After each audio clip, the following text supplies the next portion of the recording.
dal leen ak jàmm ci tas info aboneel ngir dara bañ a di la raw.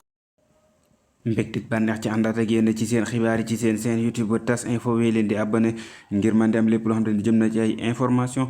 ki ñu seeti ki nga xam te ne moo di kii di Serigne Modou Kara Mbacké Noreyni moom moomee àdduna nag ci lu jëm ci manifestation yi nga xam te ni jamono ji mi ngi am ci mboolem gox yi nga xam te ne mi ngi ci wër àdduna bi mu di ay gox yoo xam te ne ñii di sénégalais yi nekk ci diaspora ba ñooy amal mbir yu mel noonu di yàqaate ak it di yuuxoo ki nga xam te ne moo di le président Macky Sall moom nag nee na loolee lu su war a bàyyi la te it nekk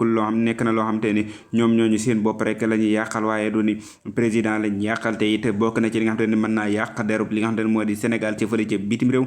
ña war a na respecté Sénégal duñ ko mujjee respecté comme daal ñooñu nga xam te ni ñi ngi def loolu seen bopp képp lañ koy def waaye du ni ci président waaye ñoom ñoo nar a yàq réputation bi dëkk bi nga xam te ne moo di Sénégal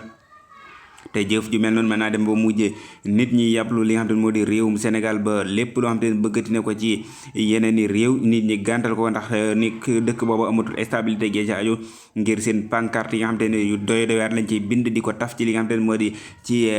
mbedd yeeg ak yëkkati di wane mbir yoo xam te mbir yu doy waar la moom mii di Serigne Modou Kara Mbacké Noreyni moom xamle na ni lu jëm ci manifestation yooyu faaw ñoom ñu dàkkal ko ñoom ñoo xam te ñoom nekk ca bitim réew ndaxte nekkul leen loo xam te ne lu dul di leen galfak ñoom ñooñu nga xam te ne ñooy amal mbir yu mel noonu leneen ba tey ci ay xibaar ki ñi nga xam te ne ñoo di waa F24 seen manifestation yi nga xam te ne doon nañ ko waajal mel na ni kii di préfet bu Ndakaaru daal dina koy gàntal moom mii di préfet bu Ndakaar nag bii léegi yoon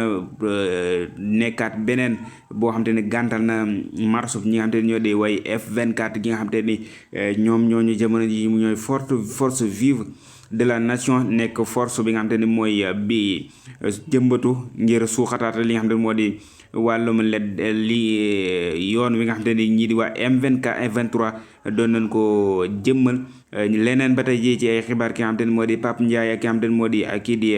Serigne Salif Gueye ñoom ñaar ñooñu mujjee nañu am li nga xam te ne moo di bàyyib néggandiku ñoom ñaari journaliste yooyu ci fàttali ñoom ñi ngi leen jàppoon kii di Serigne Salif Gueye ci lu jëm ci wàllum lii di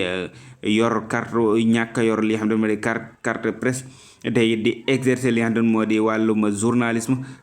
naka noonu kii di Pape Ndiaye moom lu jëm ci xotteeg war maak laal ci lu jëm ci wàllum magistrat yi ci loole la nekkoon ca la doon xuus moom journaliste bu Walfadjri boobu ñu gënoon koo xam ci émission bee di Balance te mu yore woon li nga xam te ne moo di desk judiciaire bu télévision bee di Walfadjri moom moomee nag mujjee nañ ko may bàyyi bi néggandiku ngir mu mën a dellu ca ak njabootam le temps que ñuy réglé ñeneen ñi nga xam ne ñoo di waa dialogue bi ba tey ji mel na ni lëlu ba ma nga ca waaye daal ñu bëri dañoo am xel ñaar ci ni kat ñi nga xam ne ñoo di kii di Khalifa Sall ak ki nga xam ne moo di Karim Wade moom mel na ni xel mi ngi commencé di daal ci ñoom ci ni mën nañ leen li nga xam ne moo di wàllum gracier wala la ca aju loo xam ne daal dina leen may possibilité ñoom ñaar ñooñu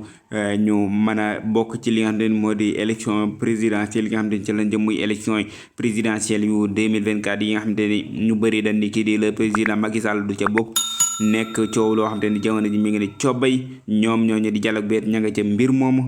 jërë ngeen def wéy leen di abonné